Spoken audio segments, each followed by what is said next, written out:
Welcome to the Employers Legal Lounge with your host, Michael Sullivan Associates Managing Partner Eric DeWong. Each month, we dive deep into a specific topic to provide you with valuable insights and guidance for navigating the complex world of California employment regulations. This podcast is provided for informational purposes and does not constitute legal advice. Only your attorney, with complete knowledge of the facts and circumstances of your situation, can determine how the relevant laws apply. Now, on to the episode. Welcome, everybody, and happy holidays. Welcome to Employers Legal Lounge. My name is Eric DeWong, Managing Partner at Michael Sullivan Associates Employment Law Department, and your host for Employers Legal Lounge. Thank you, everybody, for coming. This podcast is for employers, HR professionals, risk managers, manager supervisors, insurance carriers, brokers, and all the like. Anybody who really wants to keep up with the wild, wild west of California employment laws and trying to stay compliant. Before we get started on inviting in our special guests and what we're going to talk about today, I want to take a quick moment to thank everybody who has watched our and listened to our first podcasts this season. And thank you so much for the wonderful feedback, the questions, the involvement.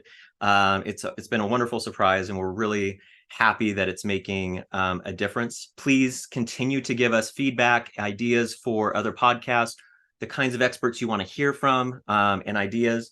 And along those lines, what we're going to do going forward is use a system called Slido. And it's an app-based system where you can do putting your questions and feedback. So there's a bit.ly link for it. It is msa.news/ask-eric. And there is also a QR code. So I'm going to hold this up for a second and tell you the link one more time. So those watching on YouTube can take it, and those listening can listen to the link again. It's msa.news/ask-eric. And you can put your questions and feedback on there, and we will try and answer them the next time around. I have some questions from last time that we'll answer in a little bit after we invite in our special guests. So without further ado, I am going to invite in our first guest, who actually needs no introduction because all of you, I'm sure, remember my co-pilot, Tara Fournier, our PIRA president as well. Always my partner in doing our presentations around California. Welcome back, Tara. Thank you for being here. Yeah, thanks for having me. I'm so excited to be back in the lounge again and talking through some really interesting stuff today. I'm excited about our other special guest today too. Me too. Before we invite in our next special guest, one thing for everybody to know, as you know, we Tara and I do building airplanes in flight, and I think we're on episode 11 by most people's count. So we did the CELU, the California Employment Legal Update, in Burbank and Anaheim in October together, and it had such great response that we're going to do an Inland Empire Riverside presentation in January, on January 24th in person. Tara and I will be there doing a building airplanes in flight presentation, talking about leaves of absence, return to work, and all that kind of great stuff, and answering questions if you're out in the Riverside area. So please join us. And again, we are going to have our special guests. Kimberly Pease is going to be joining us. Kim is coming to us as the Vice President and COO of Maryman Investigations and Forensics, Digital Forensics. Thank you for joining us, Kim. How are you doing? I'm doing great. Thanks for having me. I have to give you both kudos. I listened to both of the first two podcasts, and I'm not HR, but I had some really good takeaways. So well done. Kudos to you both. Oh, thank you so much, Kim. And it was so wonderful to meet you. We did a presentation, Tara and I, in November for PIRA. And Malibu, yeah, that's right. The Rosenthal Winery, and which was a lot of fun. And we met Kim, and we started talking about these stories about these war stories of employers dealing with digital issues and document management, especially when it comes to litigation, is where I see it. When we bring in experts, trying to find those emails, trying to find those text messages, trying to figure out what was taken. And that is an area that Kim specializes in. So Tara and I both thought, hey, this is a great subject for our listeners, and preferably to get ahead of it and know how to deal with these things before there is any type of litigation or the need for litigation, and to get prepared for those types of things. So Kim, thank you so much for joining us. Before I have you tell us a little bit about Maryman, I want to, of course, it's the Employers Legal Lounge, and what we do is we bring in our favorite beverage, whether it's hot cocoa, tea, something a little bit stronger as an adult beverage. So I want to, my beverage today is a little eggnog, which may have inadvertently had a little bit of Bailey's popped in there as well for the season. What did you bring with you, Tara? So mine, I am a pina colada fan, even though it is not the season. So mine is the sparkling ice drink with just a little bit of an adult, special elf magic inside of it. So that is my drink of choice today. Fantastic. What about you, Kim?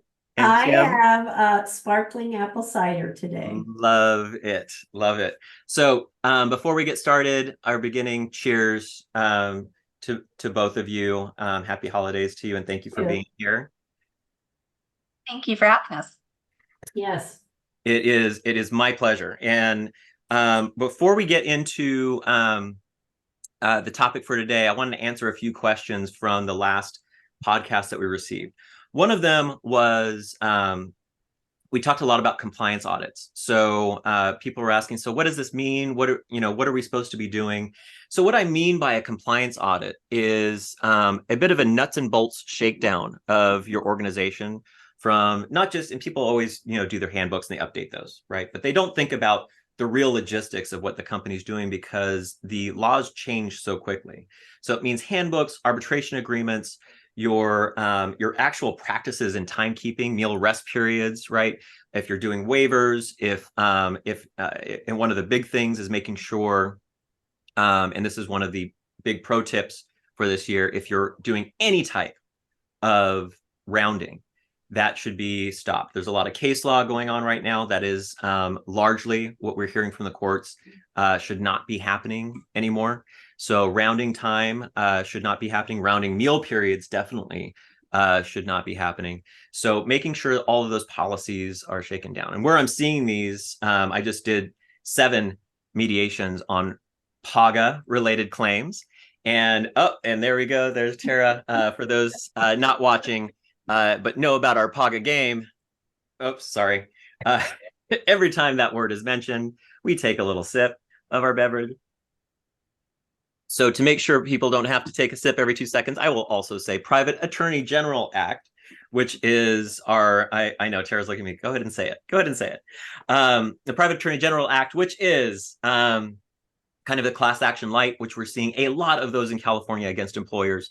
And these are coming in by the droves. As I said, I just resolved 7 of those for clients this month alone in December. They are big issues. One of the big issues always happens to be rounding because it's in the cases right now, and plaintiffs' attorneys are under every rock trying to take advantage of that. So that is a pro tip, to take out rounding if you have it in your compliance audits.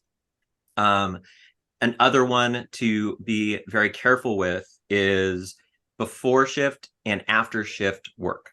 So what we're hearing now is, and it's not intentional by employers, but the bar of when an employer is actually suffered or permitted to work, which is the time where they're supposed to be paid, it keeps getting moved up. So it currently in the cases gets to things such as putting in a PIN code to get through a gate or to get through a door, or turning off an alarm before they actually get to clock in for work. So make sure in your policies that they are in the time card reporting, that time before they're actually able to get in and punch in is accounted for, because that can account for off the clock work, which can be a very big issue It is a big issue. It goes into overtime. If the employees have left, it goes into waiting time penalties, which is up to 30 days of pay for each employee, and attorney's fees. So it's a very big issue. I'm not saying there aren't arguments against that because this bar keeps moving, but it is an area we should be ahead of the curve on in these arguments. And it's better to capture that in our policies and our practices. So those are your PAGA tips for today. And yes, I said that one intentionally. Before we get into Kimberly talking to us a little bit about Maryman and what you do before we get to some questions for you. So I have a really interesting background that led me to where I am today. Early on in my career, when in the 20s and 30s, I would install computer systems. I worked for a software development company that installed business management systems. And then as I went through my career, I became a CIO, a Chief Information Officer, which was basically the head or director, if you will, of technology. And then from there, I sold technical solutions to businesses. And then from there, in 2002, I started a company called Citadel Information Group, and it was how to secure programs and how to secure data on all this technology. And I sold that company about 3 years ago. And I just bought into Maryman Associates, and we are, as a partner and a COO, and we are a digital forensics, cyber investigations, and incident response company. So if you know anything about information security, a lot of what the industry, a lot of people call it cybersecurity. It's on the proactive side. It includes audits, to your point, Eric, about compliance audits. It includes how are you complying with generally accepted information security principles. So that's the proactive part of protecting yourselves and your business. The reactive part is Maryman and Associates. We do have some proactive forensic readiness programs and services that we do, but it's mostly litigation support. Whenever you have an incident involving employee or someone takes information when they leave, or what we call adverse termination, you call in digital forensics to make images of laptops and servers and pretty much any device you have. Yeah, that's exactly when we were first chatting. That's exactly where we cross over very much, is when we get into litigation, one of the first things that the other side wants are images of computers at issue, emails, the digital data, how a document was made, who are the authors, how do you, and all of that type of thing. People really don't think about on the front end, right? They don't think about anticipate litigation, that somebody on the other side is going to be diving in to their IT. And it's one of the reasons I really wanted you here to kind of talk about what that looks like and what we can do to shore up and prepare for something like that. So our documents and our IT and our databases are as clean as possible in doing it. Yeah. So what are your, we talked a little bit about you and what you call incident response type of issues when they're called and say, hey, we have an issue. What does that mean? And what does that look like? Okay. So from our perspective, and remember, I'm not HR and I'm not legal, but from our perspective, we refrain from saying the word breach. To us in digital forensics, the word breach should only be used by legal because it can have so many connotations. Yep. So an incident is something that happens to a device or a laptop or a server, or it could be theft of a device. An incident could be an adverse termination. It's something that is out of the ordinary. It's not your norm. It could be what we call a blue screen of death, where your computer system locks up and all you see is blue. Don't even say it out loud. The worst. Terrifying. It could be, again, people taking information as they leave the company, whether it's an adverse termination or they're just leaving employment. And so when you have an incident, when a business has an incident, it behooves them to call in the experts up front. Because as you know, as an attorney, and I'm sure as you know, Tara, as HR, what is IT's main function?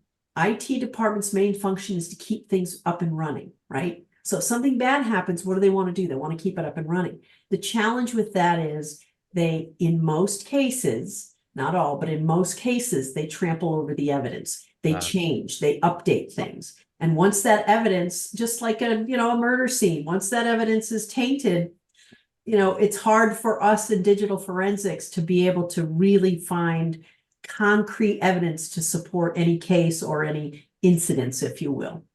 So judgment calls really are at stake there. And that happens in, our compliance world as well. Employers have to make judgment calls as to, hey, we know what the risks are, but we have to keep on, doing X because this is what our business does. We understand the risks, so we have to take some risks. And in your situation, IT is saying, hey, we have to keep the business going. We have to keep doing things. We have to keep updating. We have clients that, are reliant on us. But that also could impede the investigation of something very important, right? So I think it comes down to how critical, how big an incident, I won't say breach, how big an incident is out there and what we're actually dealing with to, inform, the employer, the business, what they could be doing by continuing without putting a halt on the IT processes.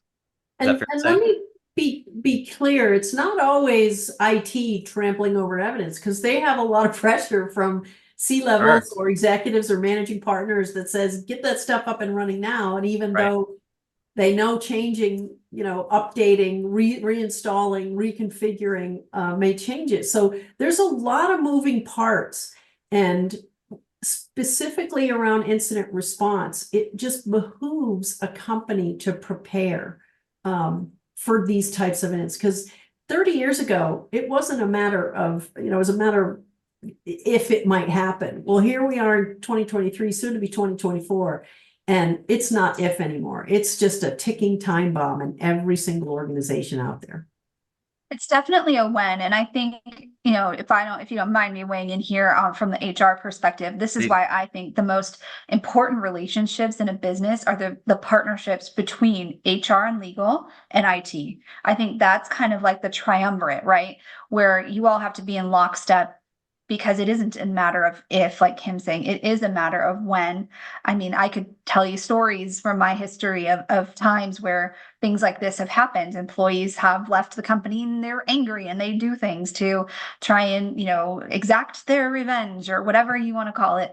And, sometimes inadvertently things happen because an outside party has come in and decided to try and, harm the company. So I think you're right, Kim, in having a plan.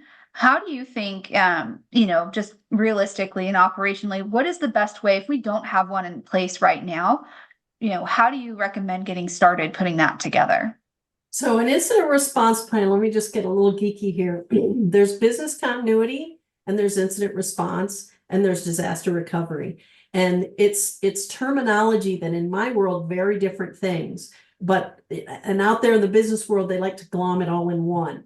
So an incident response is something very specific, and usually, I'll say 95% of the time, usually it has a technical component to it, right? As I mentioned, those examples, the blue screen of death, or somebody got an email that says, we're going to ransom your data, or so to start, you have to have a team together, and you're spot on, Tara. HR, in law firms, managing partners, in businesses, you need the IT people, you need the digital forensics people, because our focus is different. And I'll talk about that in a few minutes, but the IT people are focused on what they have and the logging, and digital forensics, we need specific information. And we don't care what device it is. We don't care what firewall you have. We don't care what what you have for antivirus. But there are specific things that we need to ensure that we have the evidence that we need. So creating that team together is the first step. Get the right people in the room at the right time at the same time, and just start talking about what if scenarios. What if a system goes down and your IT person is out of the office or on vacation? What if, the cyber liability insurance, what do we do? Because some of these cyber liability policies mandate that businesses call insurance within a certain amount of time. And sometimes in incident response, you don't have all the information that you need, which is why it's so important to have the lawyers on the line to ensure and guide us as a team to what we can do and what we can't do and what we can say and what we can't say and where to store things and attorney-client privilege. So having that team together first, and then having a plan. And the plan comes out of, who do we call, right? We ask the owners, we ask the managing partners, we ask the executive team, who do we call first when we have an incident? Let's say servers are down. Let's say, 20 of our laptops are encrypted and nobody can get access to it. What do we do first, right? We know what the technology people are going to try to fix it, but they need executive guidance and legal guidance about what to do first. So I think so get a team together and have these workshops and have plans. I think that's really a fantastic idea, and I don't think most organizations do that. And we have teams for everything, right? And I think having these response teams are really critical, because the way organizations are today, and we just can't get around it, most of our businesses rely on the technology, right? And if the technology is down, or we're hacked or something like that, or it's stolen, then not only us, but clients are affected. The entire business is infected and can come to a standstill. So I think and we have these types of teams to deal with compliance, to deal with HR and employment laws. It makes sense to create this type of team in an organization. So I think it's a really good tip that I am actually going to take for my firm too, because we are getting, and it's happening to many firms, but we get these emails on a daily basis that are disguised as, other partners, right? Mm-hmm. Asking for, and I'll get a legal assistant going, did you ask me to, to do something today, Eric? I'm like, no, I have no idea what we're talking about. And there'll be an email that looks exactly like it would be for me. They're becoming so sophisticated. And we have all of these checklists of what looks like a fraudulent email or a spam or a hack. And it's becoming harder and harder to discern those types of things. So, I want to make a comment about the word compliance. Everybody's so afraid of that word compliance, and complying with frameworks, and complying with contractual agreements, and complying with the laws in employment. Don't be afraid to conduct these audits. These audits are identified. Their whole purpose is to identify risk. And, if you make it safe in your culture, and this is where HR comes in, if you make it safe for people to go, oh, there's a hole over here, or there's risk over here, or we didn't configure this device here, or we didn't train our people here, that surfaces something that we can address. One of my favorite clients a couple of years ago, it was a CEO. We were all on the phone talking about information security and compliance with HIPAA, and we were all telling him what we had done in the past year. This is what we did. We implemented this. And then he turned it around and said, that's all fantastic, but what haven't we done? What haven't we still focused on? What risks do we not know about? And I just thought the way to do that is to audit on an ongoing basis. So don't be afraid to identify and talk about these risks that are internal. It's a great question. What haven't we done? And I can tell you, especially towards the end of the year, we are backlogged with clients trying to do these compliance audits. Mm-hmm. And I can tell you that, when people are actually afraid, they're like, hey, we don't want somebody just going through all our systems, and we're doing pretty well, so we don't want to worry about it. I'll tell you that every single one of my clients that resolved a PAGA or class action recently, every single one of them has requested a compliance audit, because they've been on this. Oh, sorry, I didn't even get my drink and I said it. But every single one of them is saying, we want this, we need this, we don't know what we don't know. So Eric and team, go digging and see if there's anything there that's a problem, because it's really hard to be compliant in California. Most organizations have something they're not compliant in, and they just don't realize it. So, which is why you're never going to be 100% compliant. But if you manage it year after year or month after month, it becomes part of your culture. It becomes part of your, your DNA as a business, that you're always doing continual improvement. What can we do better? What can we improve? What can we do next month or next year? yeah. And That's really important. Sorry. no, go. I was just going to say, I think it's really important. And I think one of the things that, as an HR professional, it's trying to keep up with all the laws and trying to keep up with everything that changes all the time. But that's not even enough when we're talking about, cyber things. And I know a lot of times HR is being targeted. Hey, I made a change to my payroll. Can you add my direct deposit and things like that? So I think what would be really helpful for me and maybe my HR professional friends out there is to understand kind of what our cyber criminals targeting right now. And what are the red flags we can look out for? Because I think us knowing ahead of time where that first layer at the organization with the emails coming through, how do we, what suggestions do you have for us? Great question. So it's a great question, because HR, you guys are targeted all day long. Why? Because you're where the money is, right? Accounting is where the money is. And so to Eric's point about receiving these emails, there's something called BEC, Business Email Compromise, where the cyber criminals send an email to the director of HR or to the payroll lady or whoever and say, hey, I'm a partner in this firm, and I want to change my direct deposit. And if your employees are not trained, or they're afraid to go back to the sender, go back to that partner, go back to that executive to say, hey, did you really email this?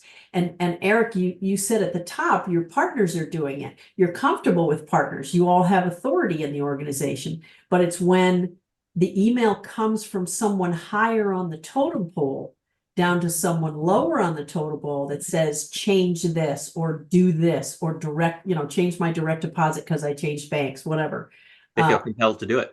And they will, because they want to do the right thing. They want to, be that overachiever and get things done and get it off their list of things to do.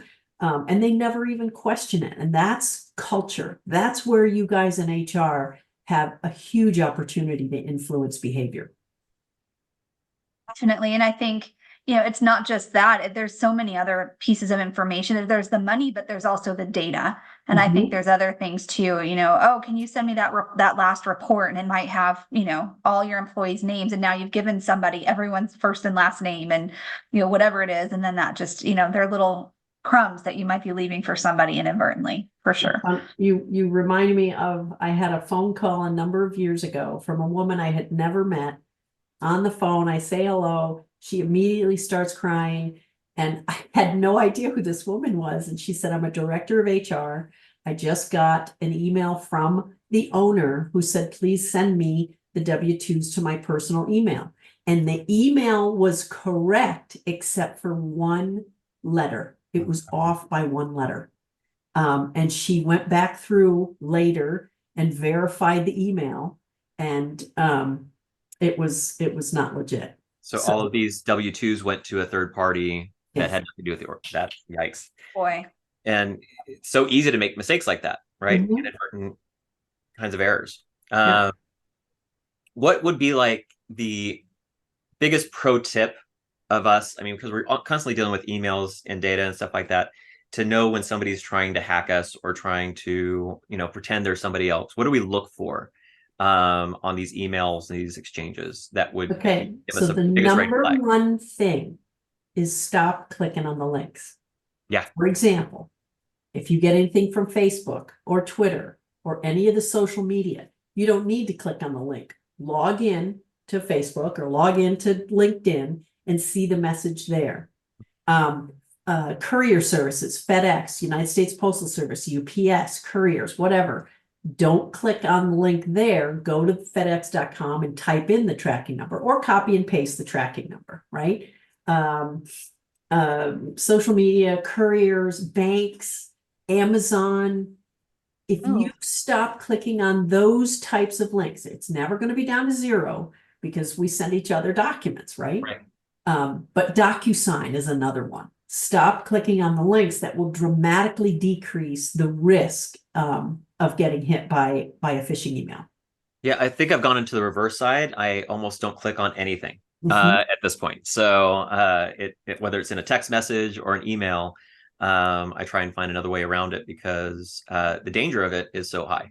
And that's a good point. Not just email, text messages, any device that has a link. Great point. Yeah, we get a lot of those on text. Mhm. And now, voicemails, those types of things, they're everywhere. So it's everywhere around us. It's not something we can avoid. Yeah. Tara, there was, I put a kind of a pin in it, but I heard you mention that you had kind of a little bit of a war story, and I'm actually going to, because it sounded kind of interesting. So I'm going to bug you about what that war story was All right. that you mentioned earlier. Well, I will say this has happened in a far past. So don't go looking on my LinkedIn and trying to figure out where it came from. So I have to keep that confidential, guys. But I can tell you without saying the names of the innocent, this has actually happened. We had a professional IT person that was in charge of IT and in charge of, I guess, cybersecurity, if that was even a thing then at the time. I think it might have been. And we had made the decision to replace this person. So we did so, and seemed very fine. About a week later, somebody shows up, or my CEO and some other people show up saying, "Hey, what happened? I had the blue screen of death. What happened?" And so what our team did, our IT team did, just like Kim said, is they wanted to fix the problem and get business running again. And they started to look and try and see, like, where did this come from? What IP address did this come from? And this particular person was a remote employee. And again, in charge of IT, in charge of cybersecurity. And when we checked the IP address, it pinged right back to the very small town where this person was from, and was the only person in the company that lived in this very remote part of the country. So it was very quickly understood that is what happened. And for a while after that, there were little things that we were finding, or the Facebook page, account now doesn't work anymore. And there's just little things that were happening. And it actually turned into we called the local police and said, "Hey, we don't know what this is. We don't want to, do anything, but we want your help in helping us figure this out, because somebody from your town appears to have done this." And they did their investigations. We handed everything over to the authorities, and they were able to actually find criminal charges for this individual. So it was pretty wild, and it was a very interesting discovery, because this person was in charge of, had the keys to all of our access. So yeah, I wish I would have known you back then, Kim, because I think way back then I would have probably handled it differently and called somebody external more quickly. Yeah, it's always those in trust positions, and that I think you probably did really the right thing, because I think many organizations would be tempted to try and just handle it all themselves, right? Because they're incited by this and they want to, but I think handing it over to a third party is probably better with some of these investigations, to make sure we take out the bias element of it. So I think that's also a really good tip when you get involved in these things, is getting a third party to deal with it, whether it's law enforcement or investigator, Maryman, those types of things, I think makes a lot of sense. But wow. I'm sure you have some horror stories too, Kim, things that have happened. Why don't you tell us about a few things that you've seen, so we can kind of get a feel of what is going on out there? So what we're seeing is people, when they leave employment, not necessarily in an adverse situation, but when they leave employment, they're taking information with them. And where that leads can be they're starting a competing company. We've seen that quite often. Or when they leave, the person left behind, or the IT person or whatever, doesn't have a checklist to lock them out, because it's not just about changing passwords and locking them out so that people can't go back in. We're working on a case just recently where the employee left and tested his login, and he wasn't IT. He was a operations person, and he logged back in and started using the tools to generate quotes like he did in his previous job at somebody else's. So we see a lot of wild stuff like that where just because processes aren't in place, like you mentioned earlier, Eric, onboarding processes and offboarding processes, and we did a pretty big adverse termination a number of years ago, and we had a 300 item checklist to go down and make sure. Well, it was a larger company, hundreds of employees, 5 different locations, 4 different IT people located in different places. And it was the director of IT who had access to everything. He had keys to the kingdom, and he'd been there for like 20 years. So he knew all the passwords, everything. Yep. Everything. And again, it's just because people don't know, most people don't know how to manage technical people. They speak a different language. They're not as, I won't say not as disciplined, but they don't have formal frameworks that they comply with, or if they, there are formal frameworks out there, but IT people just don't follow them. They don't have to. No one's, holding them accountable, so to speak, and making sure that they're following good practices within setting up system and hardening guides. And we didn't have to do that 30 years ago. We bought a firewall, we slapped it in there, we changed the password, we configured it in a way we thought was the right way to do it, and away we went.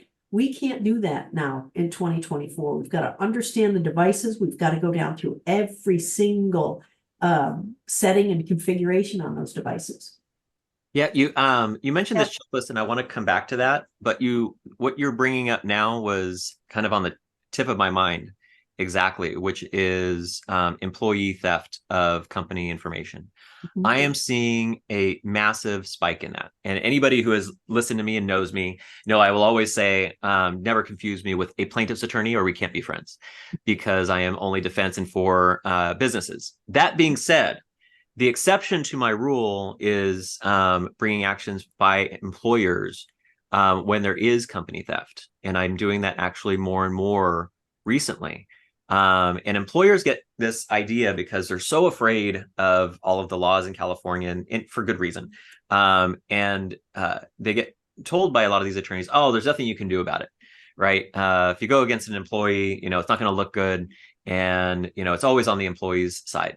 And when we're talking about theft and fraud and stealing proprietary information, that's not the case.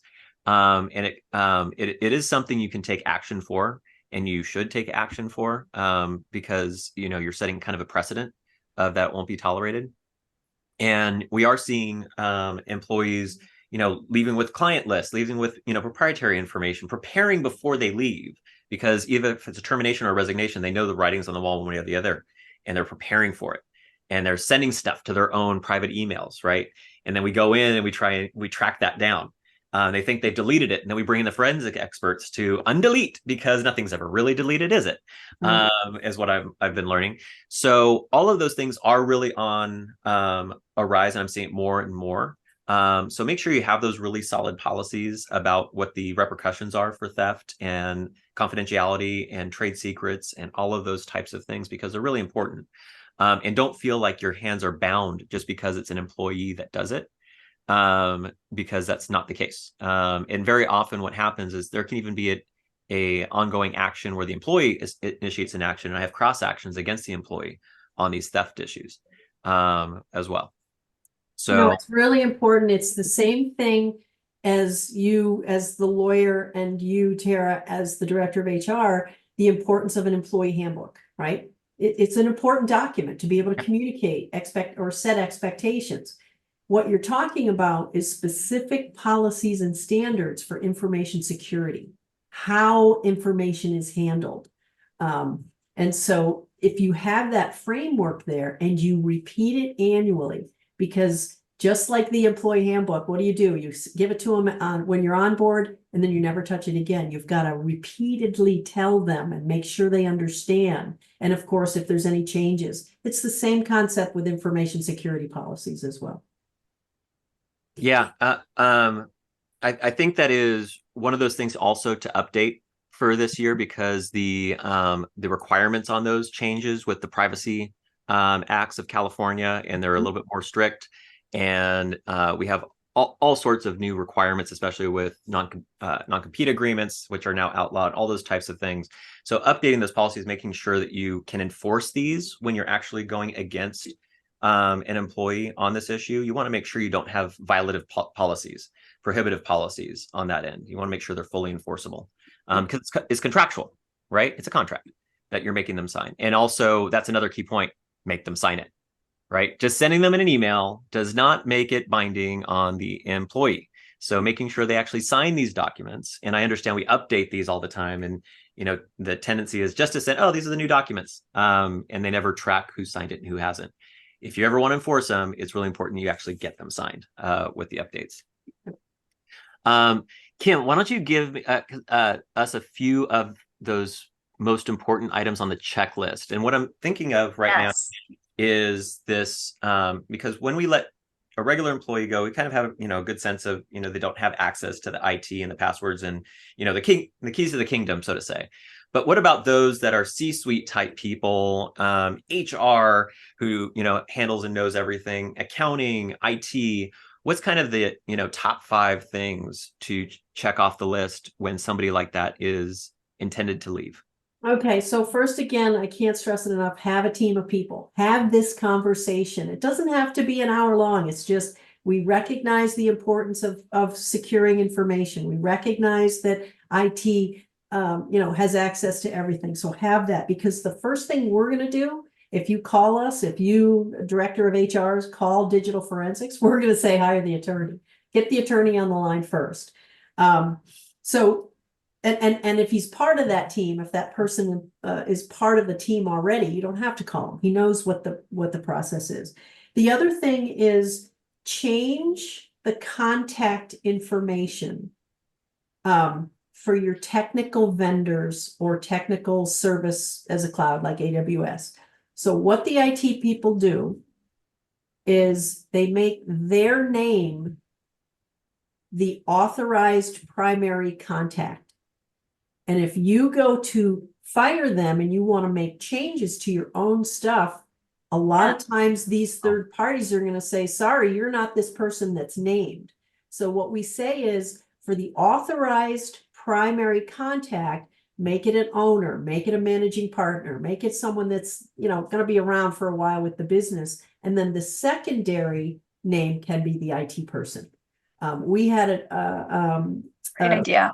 Termination where the IT person's name had been there for 20 years. His name was on every single account. We couldn't change anything. We had to write letters. We had to, have the attorneys come in and say, how do we say this? So it's on our letterhead and it goes to these third parties that because it was a covert termination. He didn't know he was being terminated and we didn't want him to do bad things. So that's the first thing is change their names. Really good idea. Not the primary, but the secondary. Another thing is understand that a lot of technical people intentionally put what we call backdoors in case they get locked out of a firewall or in case they get locked out of somewhere. They put in a backdoor for themselves to be able to get into their own systems, right? Ask the IT people, do you have a backdoor? What are the passwords? What are, because again, I'm not the legal, Eric's the legal, but passwords, especially administrative passwords, are legally owned by the company. So would you agree with that, Eric? 100%. What you started, what my wheels turning on. That seems like a big important thing. Say that one more time. Get a list of all of the administrative passwords that your IT people have set up, because that way they can't say, I'm not going to give it to you. It may be against the law not to give it, but they're still not going to give it to you. And then they walk away, right? And then you don't have administrative access to your systems. And the direct question of, do you have a backdoor to get into the system? So what the wheels that we're turning on this as I create these policies, one might be an affidavit disclosure that says I will not, be creating any backdoors without formally informing the organization in writing of what that, how to access it and how they can independently access it. Right. is probably a really good line to have with your IT, because this really is, I mean, our organizations rely on it. So that just gave me an idea, and that's not something I normally do, but it's now that you bring it up, I think that's a great idea. I think not only IT, for example, in HR, there's lots of systems, like our HRIS system and our talent acquisition, our ATS system. There's a lot of systems that we use that have confidential and proprietary information. So I would not limit it to just IT. I would think anybody that is a primary person on any account that's owned by the company, although IT, of course, but I don't want to lose sight of all of us as well. And as HR professionals, I think, it would be smart of us to do the same thing and make sure we have backups and all of that as well. It's a great point. What I used to do when I was a CIO many, many years ago, over 20, 25 years ago, I would, because we didn't have password management tools. We didn't have 1Password and LastPass years ago. So I would write it down on a piece of paper, put it in an envelope, seal it, and put it in the safe of the executive's, room, or in the payroll lady's safe in her room, so that we knew where, or the executives knew where to get those administrative passwords in the event that I either went rogue or, moved to Jamaica or got hit by the proverbial bus. Wow. Have these backups. See, these are fantastic. And Kim, because we're at time and I try and keep us at the mark for everybody, but I do want to provide these as well. So if we can maybe disseminate just a few more of these, maybe in the Slido as well, just a few other, key tips on these. I really think they're really important, and you've already given me some great ideas to implement new policies. I'll tell you what, I'll just send you a list of, on our letterhead. I'll send it to you, Eric, and then you can either have me put it in Slido, because I don't know what that means. That's okay. That is okay. Or I can pop it into Slido so everybody can see it. So what I'm going to do now is go ahead and close out. And I want to wish all of our listeners, whatever holiday that you celebrate, may it be a merry and happy one, and to a prosperous and compliant new year. Thank you to all of you. Thank you, Tara. Thank you, Kim, and cheers. Thank you for having me. It's nice to see you both again. Happy New Year, everyone. Thanks for listening to the Employers Legal Lounge podcast, presented by Michael Sullivan and Associates. Remember to subscribe on your favorite streaming platform so you never miss an episode. We release new content every month, ensuring you stay informed about the latest developments in California employment law. If you have any questions, topic suggestions, or would like to be a guest on our show, don't hesitate to reach out to us at msa.news/podcast. We'll see you next month with another episode of Employers Legal Lounge.